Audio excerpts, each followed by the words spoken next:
नाज़रीन अस्सलाम वालेकुम। ज़ेड न्यूज़ टीवी चैनल में आपका इस्तक़बाल है। मैं सलमान ख़ान। तफसीली ख़बरों से पहले सुर्ख़ियों पर नज़र डालते हैं। बीजेपी नौमुंतखब काउंसलर्स को ख़रीदने की कर रही है कोशिश, मनीष सिसोदिया का इल्ज़ाम। आने वाले महीनों में अमेज़न 20,000 मुलाजिमीन को मुलाजिमत से करेगा बर्खास्त। हिमाचल प्रदेश में कांग्रेस की बनेगी सरकार, जबकि गुजरात में बीजेपी बनाएगी सरकार। तेलंगाना की गवर्नर तमिलिसाई को यूनिवर्सिटीज़ के चांसलर के ओहदे से हटाए जाने का इम्कान। गुजरात ने मजलिस को हुई शिकस्त, बैरिस्टर रवीसी ने तमाम वोटर्स का किया शुक्रिया अदा।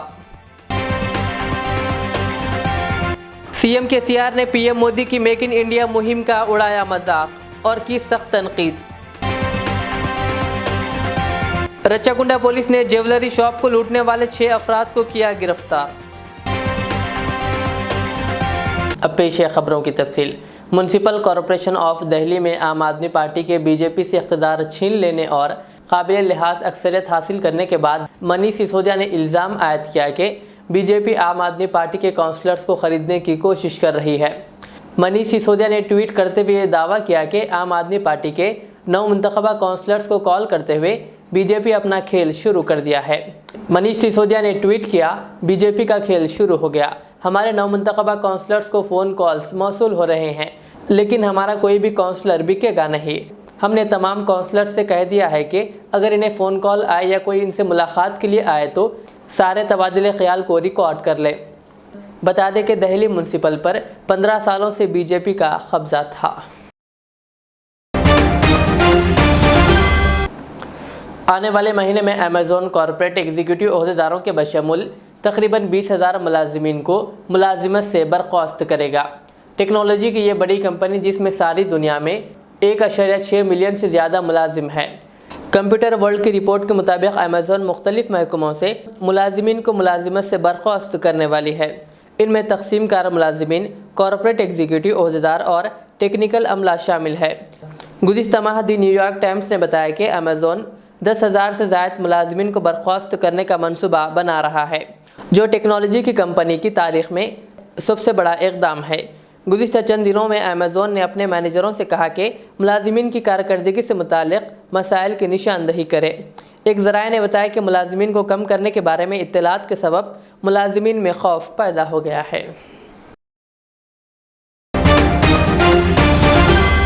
हिमाचल प्रदेश के वज़ीर आला जयराम ठाकुर ने असम्बली इंतखाबात में शिकस्त को कबूल करते हुए कहा कि वो अवाम के फ़ैसले के लिए शुक्रिया अदा करते हैं। रियासत में बनने वाली नई कांग्रेस हुकूमत को मुबारकबाद देते हुए उन्होंने कहा कि मैं कुछ ही देर में राजभवन में गवर्नर से मुलाकात करके अपना इस्तीफ़ा पेश करूँगा। काबिल ज़िक्र है कि असम्बली इंतखाबात के अब तक के रुझानात और नताइज के मुताबिक कांग्रेस ने हुकूमत बनाने के लिए वाज़ेह अक्सरियत हासिल कर ली है। अब तक जो नताइज सामने आए हैं, इनमें कांग्रेस ने 40 सीटें जीती है। दूसरी जानिब बीजेपी को 25 सीटें मिली है और आज़ाद उम्मीदवारों ने 3 नशिस्तों पर कामयाबी हासिल की है। इसी तरह गुजरात में बीजेपी ने शानदार कामयाबी हासिल की।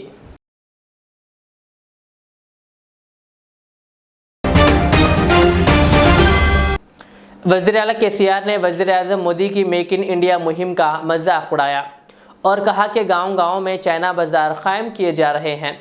कहा, क्या यही मेक इन इंडिया है? सीएम केसीआर ने कल जगतियाल का दौरा करते हुए मुख्तलिफ तरक्याती प्रोग्रामों में हिस्सा लिया। बाद में जलसा आम से खिताब करते हुए उन्होंने वज़ीर आज़म मोदी और मरकज़ी हुकूमत को शदीद तनकीद का निशाना बनाया। उन्होंने कहा कि मेक इन इंडिया में कोई तब्दीली तो दिखाई नहीं दे रही है। केसीआर ने कहा, कोरटला अस्पताल के बाजू चाइना बाज़ार, जगतियाल में चाइना बाज़ार और करीमनगर सर्कस ग्राउंड चाइना बाज़ार में तब्दील हो चुके हैं। केसीआर ने कहा, मेक इन इंडिया के बाज़ार कहाँ गायब हो गए? उन्होंने कहा, नाखून काटने के नील कटर्स, शेविंग ब्लेड, सोफ़ा और दीपावली के पटाखे भी क्या चीन से हासिल किए जाएंगे? सीएम केसीआर ने कहा, मुल्क में आखिर क्या हो रहा है? कहा, मौजूदा सूरत हाल पर गौर करने की ज़रूरत है, बसूरत दिगर मुल्क का भारी नुकसान होगा। सीएम केसीआर ने कहा, आवाम को मज़ीद धोखे में नहीं रहना चाहिए। उन्होंने तेलंगाना के साथ नाइंसाफ़ियों का जिक्र करते हुए कहा कि तेलंगाना से मरकज़ ने 3 लाख करोड़ की नाइंसाफ़ी की है। मेक इन इंडिया ఏం కనబడుతుంది? కోరుట్ల మిషన్ దవాఖాన పక్కకు చైనా బజార్, జగిత్యాల అంగడి గద్దెల కాడ చైనా బజార్, కరీంనగర్లో సర్కస్ గ్రౌండ్ కాడ చైనా బజార్. ఇదేనా make in India? Make in India బజార్ ఎటువా, ఇండియా బజార్ ఎటువా? ఊరూరికి చైనా బజార్ ఎందుకు రావట్టే? గోళ్ళు కత్తిరించుకునే నేల్ కట్టర్స్, గడ్డం గీసుకునే బ్లేడ్లు, కూర్చుండే కుర్చీలు, సోఫాలు, దీపావళి పటాకులు ఇవి కూడా చైనా నుంచి రావన్నా? ఇవి కూడా చేయరాదా? ఎవరిని ప్రోత్సహిస్తున్నారు? ఏం జరుగుతా ఉంది దేశంలో? దయచేసి ఈ మాటలు మీరు లైట్గా తీసుకోవద్దు, చాలా తీవ్రంగా తీసుకోవాలి. దీన్ని ఆలోచన చేయాలి. చాలా పెద్ద ఎత్తున మోసపోతాం, పెద్ద ఎత్తున మనం దెబ్బతింటాం. కాబట్టి దయచేసి నా ప్రార్థన మీ అందరితోని, మోసపోయి ఉంటే మోసపడతాం కాబట్టి ఎట్టి పరిస్థితులలో ఈ విషయాల మీద సమీక్ష చేయాలి. నేను सदर मजलिस व रुकन पार्लिमान बैरिस्टर असदुद्दीन ओवैसी ने गुजरात असम्बली इंतखाबात के तमाम वोटर्स का शुक्रिया अदा किया। इसी तरह बैरिस्टर ओवैसी ने गुजरात इंतखाबी मुहिम में हिस्सा लेने वाले तमाम मजलिसी कायदीन और कारकुनान का भी शुक्रिया अदा किया। बता दें कि गुजरात ने मजलिस को कामयाबी नहीं मिली, जबकि बीजेपी ने शानदार कामयाबी हासिल की। औज़ु बिल्लाहि मिनश शैतानिर रजीम, बिस्मिल्लाहिर रहमानिर रहीम, अस्सलामु अलैकुम व रहमतुल्लाहि व बरकातहू। गुजरात में पहली मरतबा मजलिस इत्तेहाद मुस्लिमीन ने असम्बली इंतखाबात में हिस्सा लिया। 13 विधानसभा असम्बली इंतखाबात में हमारे उम्मीदवार थे। नतीजे आ रहे हैं और हमको कामयाबी नहीं मिली, मगर इसके बावजूद भी हमारे हौसले पस्त नहीं हैं, न हमको हमारे हौसलों को पस्त होने की ज़रूरत है। हम तमाम ने मिलकर मेहनत की। मैं तमाम वोटरों का जिन्होंने मजलिस के हक़ में अपने वोट का इस्तेमाल किया, मैं उनका शुक्रिया अदा करता हूँ। मैं शुक्रिया अदा करता हूँ गुजरात के हमारे सदर जनाब साबिर काबलीवाला साहब का, हमारे कॉरपोरेटर्स का, मजलिस के ज़िम्मेदारों का जो दिन रात मेहनत किए। जो मजलिस के ज़िम्मेदार हैदराबाद, महाराष्ट्र, बिहार से आए, उन तमाम मुंबई से आए, उनका शुक्रिया अदा करता हूँ। और इंशाअल्लाह ताला हम लोग बैठेंगे, बात करेंगे, अपनी कमज़ोरियों को दूर करेंगे और आइंदा भी मजलिस को लेकर आगे बढ़ते रहेंगे, मजबूती हासिल करेंगे। मुश्किलात हैं, कमज़ोरियाँ हैं, मगर मुझे यकीन है कि आप तमाम हम लोग मिलकर मेहनत करेंगे। और मैं बिलखुसूस जनाब साबिर काबलीवाला साहब का, उनकी तमाम टीम का शुक्रिया अदा करता हूँ कि हमने सब ने मिलकर मेहनत की।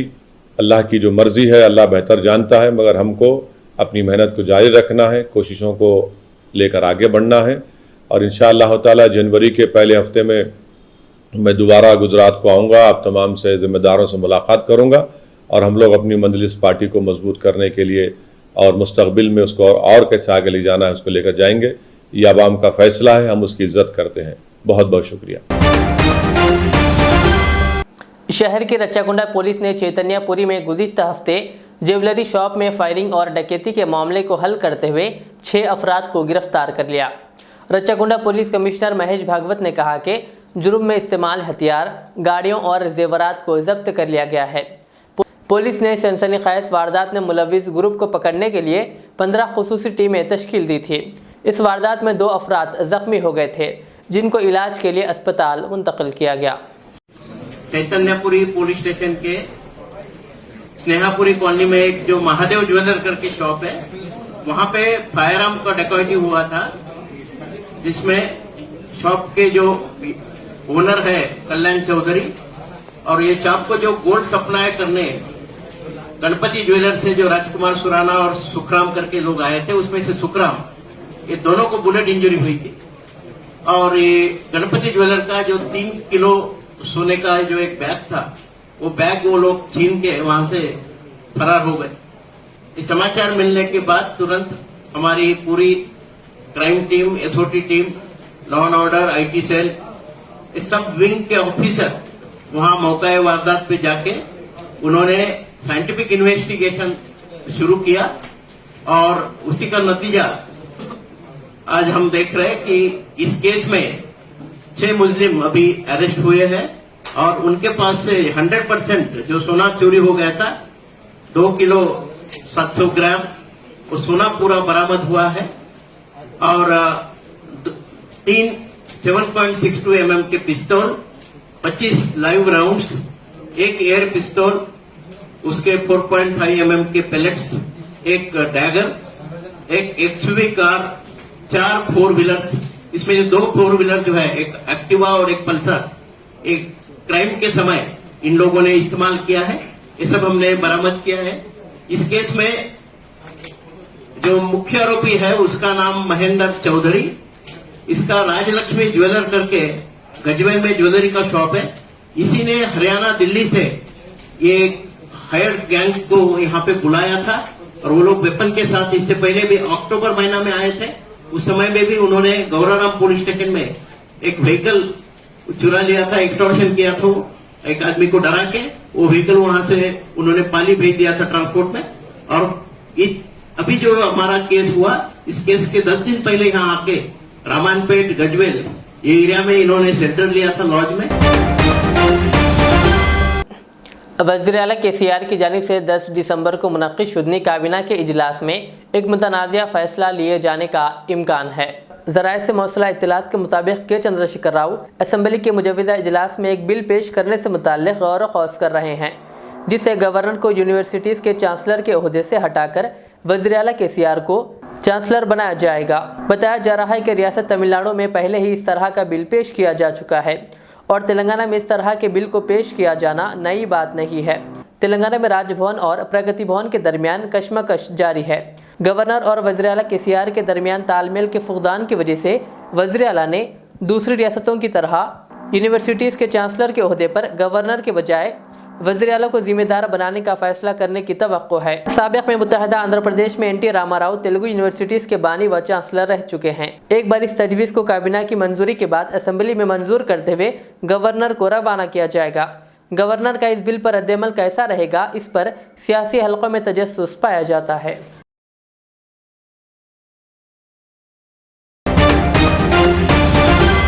तेलंगाना के वज़ीर ज़राअत एस निरंजन रेड्डी के नाम से नकली व्हाट्सएप का इस्तेमाल करते हुए रकम का मुतालबा किया जा रहा है। इन पैगामात पर वज़ीर एस निरंजन रेड्डी ने रद्द-ए-अमल ज़ाहिर किया है। रियासती वज़ीर ने कहा कि बाद साइबर जराइम में मुलविस टोलियों की जानिब से नकली नंबर और डीपी के ज़रिए अवाम को धोखा देने की कोशिश की जा रही है। उन्होंने बताया कि धोखेबाज रकम वसूल कर रहे हैं। उन्होंने कहा कि इनके नाम से रवाना करदा पैगामात पर सरकारी मुलाजिमीन, अवामी नुमाइंदे और पार्टी कारकुन भरोसा ना करें। निरंजन रेड्डी ने वाज़ेह किया कि वो ऐसे धोखेबाजों के खिलाफ कानूनी कार्रवाई करेंगे। ज़िले संगारेड्डी के ज़हीराबाद में सीपीआई पार्टी ने आज ज़हीराबाद में वाक़ अपने दफ्तर में सीपीआई डिवीज़न के सेक्रेटरी नरसिम्लू की सदारत में हल्का बंदी सतह का एक इजलास मुनक़्क़िद किया, जिसमें सीपीआई ज़िला संगारेड्डी सेक्रेटरी सैयद जलालुद्दीन ने मेहमान ख़ुसूसी की हैसियत से शिरकत की और ख़िताब करते हुए कहा कि रियासती हुकूमत ज़हीराबाद में बल्दी इंतखाबात में ताख़ीर नहीं कर सकती। उन्होंने कहा कि कम अज़ कम मुक़ामी रुकन असम्बली के मानिक राव को इस जानिब तवज्जो देनी होगी। उन्होंने कहा कि 4 साल से बल्दी इंतखाबात ना होने से शहर में आवाम को बेशुमार मसाइल का सामना है और कि मानिक राव खामोश है। सीपीआई ज़िला सेक्रेटरी ने कहा कि रुकन असम्बली ने कभी ज़हीराबाद के बल्दी इंतखाबात के बारे में बात नहीं की और कहा ज़हीराबाद की तरक्की के लिए वो 4 साल से क्या कर रहे हैं। उन्होंने इल्ज़ाम लगाते हुए कहा कि सरकारी फ़ंड से सिर्फ टीआरएस कायदीन का फ़ायदा हो रहा है। कहा यह मामला ज़िला कलेक्टर की तवज्जो में लाया जाएगा। उन्होंने ये भी कहा कि रुकन असम्बली ज़हीराबाद कैंप ऑफिस का मुहासरा किया जाएगा और कहा कि नारायण रेड्डी भवन की तामीरी काम के सिलसिले में सीपीआई डिवीज़न कमेटी की ज़ेर निगरानी 12 दिसंबर पीर से घर घर और दुकान दुकान से चंदा शुरू किया जाएगा। पेश है ज़हीराबाद से हमारे नुमाइंदे मोहम्मद शुजाउद्दीन की ये रिपोर्ट। जो हमारा स्टेट पार्टी का तरफ से जो काम था चलो राजभवन, माशाअल्लाह बहुत संजीदगी तरीके से तमाम तेलंगाना के 33 डिस्ट्रिक्ट से लोग आए और पूर्व अमन तरीके से, क्योंकि बीजेपी की हालत ये है सरकार कि बीजेपी जो काम नहीं कर सकती वो अपने गवर्नरों से कराना चाह रही है। हम देखें कि 10 स्टेट में बीजेपी के गवर्नर एक आरएसएस संघ परिवार का काम किए और तेलंगाना, महाराष्ट्र अपन हाल ही में देखे, बाजू हम कर्नाटक, महाराष्ट्र का हाल भी देखे। उसी तरीके से तेलंगाना गवर्नमेंट का भी हम एमएलए फर्दो खरीद करेंगे। क्या तेलंगाना गवर्नर के पास जो बिल भिजाएगी उसमें ताख़ीर करेंगे। हर इस किस्म का टाचर गवर्नर के जानिब से सेंट्रल गवर्नमेंट देना चाह रही है।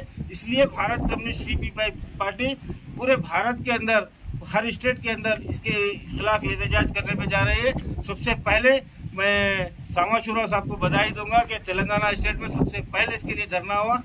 गुज़िश्ता बार अपने क्या बोलते तमिलनाडु में भी इसके बारे में धरना हुआ, केरला में भी धरना हुआ और ये गवर्नल व्यवस्था को बिल्कुल बर्खास्त किया जाए, यही मुनासिब है। नहीं देने की सूरत में हम लोग बहुत जल्दी नारायण रेड्डी भवन के लिए जहीराबाद डोर टू डोर जा रहे हैं, फंड कलेक्टिंग करेंगे हम लोग। उसके साथ में सिग्नेचर मुहिम भी चलाएंगे कि भाई आपको जहीराबाद में इलेक्शन चाहिए या नहीं चाहिए। इंशाल्लाह वो तमाम सिग्नेचर लेके सीएम कैंप ऑफिस को हम ज़रूर जाएंगे। और मेरी अदबन गुजारिश है केटीआर साहब से और हरीश राव साहब से, मानिक राव साहब से कि जनवरी से पहले जहीराबाद म्यूनसिपाल्टी इलेक्शन का कोड लाया जाए।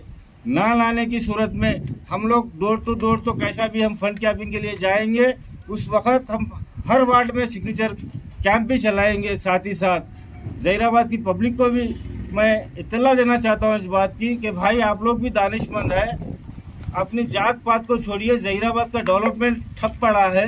जहीराबाद 4 साल से कोई काउंसलर अपने पद पे नहीं है, तो इसलिए बहुत ज़रूरी है जहीराबाद की आवाम को भी सोचना चाहिए कि एमएलए साहब पे प्रेशर लाइए। मैं ये नहीं कहता कि प्रेशर लाने का मतलब कुछ उल्टा सीधा काम किए।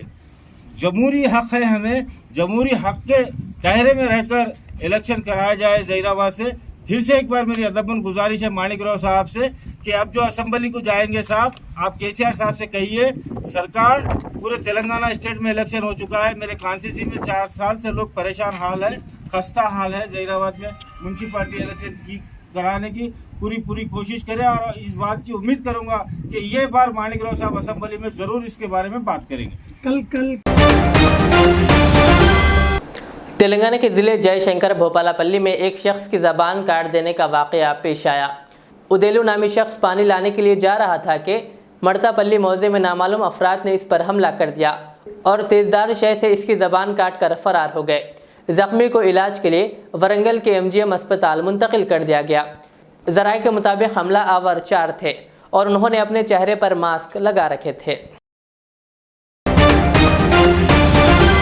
शहर हैदराबाद के नामपल्ली में वाक़ Telangana class 4 employ central association के दफ्तर में डॉक्टर BR अम्बेडकर की बरसी के मौके पर मुजस्समे पर फूल माला डालकर खिराज अक़ीदत पेश किया गया। इस मौके पर सदर जी ज्ञानेश्वर और जनरल सेक्रेटरी खादर बिन हसन के अलावा दीगर मौजूद थे। इसी तरह शहर हैदराबाद के इलाके मासब टैंक में वाक़ पोचम्मा बस्ती में भी डॉक्टर BR अम्बेडकर के मुजस्समे पर फूल माला डालकर खिराज अक़ीदत पेश किया गया। इस मौके पर TNGOs union school education department Hyderabad के सदर KR राजकुमार, वेंकट रविंदर, शिवा और सुदर्शन के अलावा मुरली व दीगर मौजूद थे। SIs और कांस्टेबल्स के जिस्मानी फिटनेस टेस्ट तेलंगाना भर के 11 मराकिज़ में मुनक्किद हुए।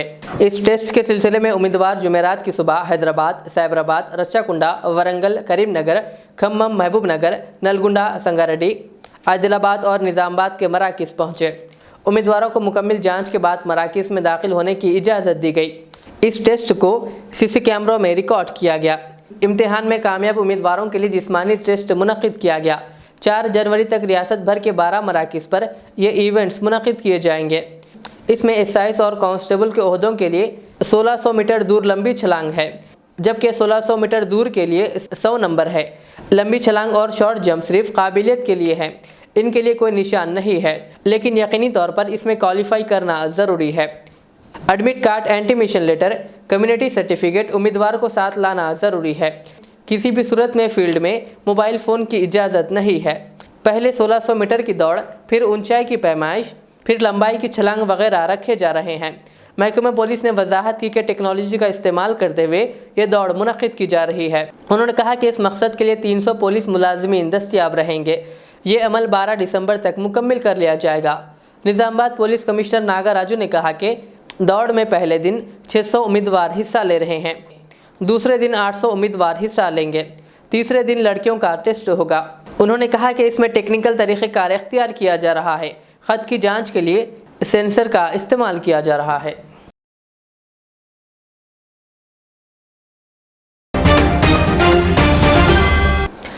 ज़िले संगारेड्डी की जहीराबाद में तेलंगाना BJP SC सेल के कन्वीनर जी गोपी ने आज अपने दफ्तर में एक प्रेस कॉन्फ्रेंस मुनक्किद की।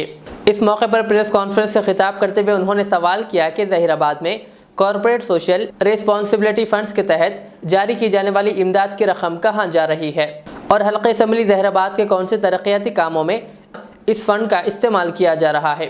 उन्होंने कहा जिसका जवाब रुकन असम्बली जहराबाद के मानिक राव हल्के की आवाम को दें और सारी तफसीलात आवाम के सामने लाए। उन्होंने इंकशाफ किया कि वो इस इमदाद से मुताल्लिक़ खर्च पर मरकज़ी तहक़ीक़ाती एजेंसियों को एक दरख्वास्त जाँच पड़ताल के लिए दे चुके हैं, जिसकी अनक़रीब रिपोर्ट मंजर आम पर आ जाएगी। मीडिया के एक सवाल के जवाब में उन्होंने कहा कि इन्हें असम्बली हल्के जहराबाद से टिकट मिले या ना मिले, लेकिन वो बीजेपी की कामयाबी के लिए अपनी पूरी ताकत झोंक देंगे। उन्होंने कहा कि हल्के असम्बली के न्यालकल व जरासंगम मंडलों के 12,000 एकड़ से ज़ायद अराजी पर सनती हब नीम्स कायम किया जा रहा है। कहा जहां मुकामी बेरोज़गार नौजवानों को रोज़गार पर अवलिन तरजीह दी जाएगी और इन्हें रोज़गार फराहम किया जाएगा। उन्होंने जोर देते हुए कहा कि जहराबाद म्यूनसिपल की तरक्की के लिए 50 करोड़ रुपए की इमदाद जारी की गई, लेकिन म्यूनसिपल काउंसिल ना होने की बिना पर जिसकी तफसीलात आवाम को आज तक मालूम ना हो सकी। पेश है जहराबाद से हमारे नुमाइंदे मोहम्मद शुजाउद्दीन की ये रिपोर्ट। కోట్ల రూపాయలకి 2% అనంటే 20 కోట్ల రూపాయలు నియోజకవర్గంలోకి ఖర్చు పెట్టాల్సినటువంటి సోషల్ రెస్పాన్సిబిలిటీ ఇది సంవత్సరానికి మాత్రమే, ఒక సంవత్సరానికే 70 సంవత్సరాల స్వాతంత్రంలో కనీసం సగం వేసుకుంటే 35 సంవత్సరాల నుంచి అయితే మన దగ్గర లాభాల్లో నడుస్తున్నటువంటి కంపెనీలు ఉన్నాయి.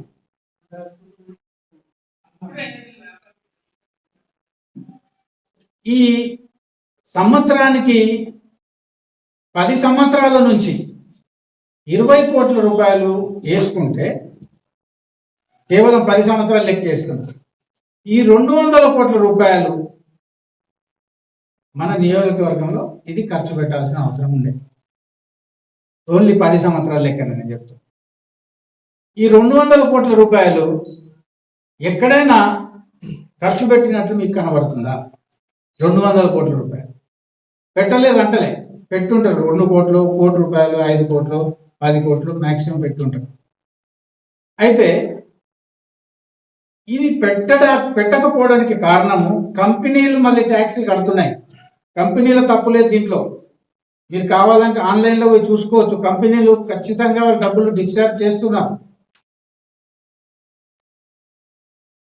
కానీ డబ్బులను మన నియోజకవర్గంలో ఖర్చు పెట్టకుండా ఎక్కడికి తరలిస్తున్నారు? ఈ డబ్బును ఎక్కడికి తరలిస్తున్నారు? ఈ తరలించడానికి కారకులు ఎవరు? కంపెనీకి నేను ఎట్లా కడుతున్నా, ఇక్కడ కడితే నాకు నష్టమేం లేదు. కంపెనీ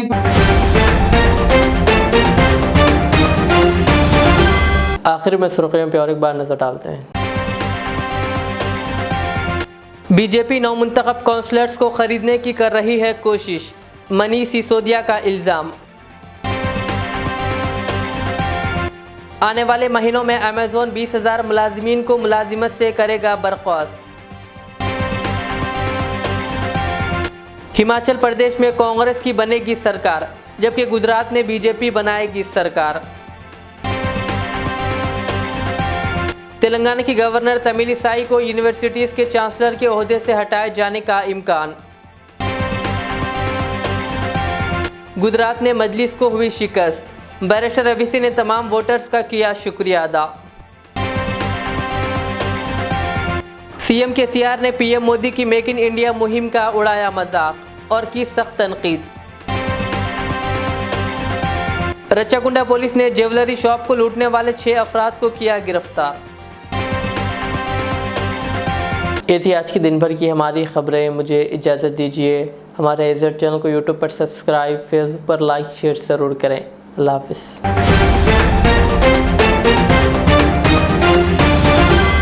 रियाज इस्लामिक स्कूल तालीमी मैदान में एक नया इनकलाब, इस्लामिक और मॉडर्न एजुकेशन की अजीम दरसगाह। 23 साल तजुर्बे के बाद तलबा और तालिबात के लिए रियाज इस्लामिक स्कूल पेश करता है हिफ्ज़ कुरान, नाज़िरा कुरान क़ायदे के अलावा नर्सरी ता 10वीं जमात तक की तालीम का बेहतरीन नज़्म। बच्चों के लिए हॉस्टल की सहूलत, मुस्तहिक़ तलबा के लिए खुसूसी रियायत, तलबा और तालिबात के लिए अलहदा क्लासेस के माकूल नज़्म, खुसूसी computer classes, hardware and software training. बच्चों में तहरीर और तकरीरी सलाहियतों को उजागर करने के लिए हफ्तावारी प्रोग्राम। काबिल और मुशफ़िक़ असातिज़ा इकराम की निगरानी में बेहतरीन तालीम नज़्म। सुबह 8 बजे तक शाम 4:30 बजे दाखिले जारी हैं, उजलत कीजिए। Riyaz Islamic school, opposite lane, new SR petrol pump, Vattapalli, Hyderabad. जिंदगी का हर पल रहे खुशियों भरा, प्यार का हर रंग लगे दिलकश और हसीन। HKGN furnitures, complete bed set, sofa set, dining table. इसके अलावा आपकी लाडली के लिए मुकम्मल मैरिज सेट सिर्फ और सिर्फ 44,999 रुपए में, और इसके साथ डबल डोर अलमारी और बेड सेट बिल्कुल फ्री। आज ही विजिट करें प्रोप्राइटर मोहम्मद नसीर किश्ती। एड्रेस फरीद कॉम्प्लेक्स, ओवैसी हिल, हैदराबाद। कॉन्टैक्ट 9912857230 और 9346062190।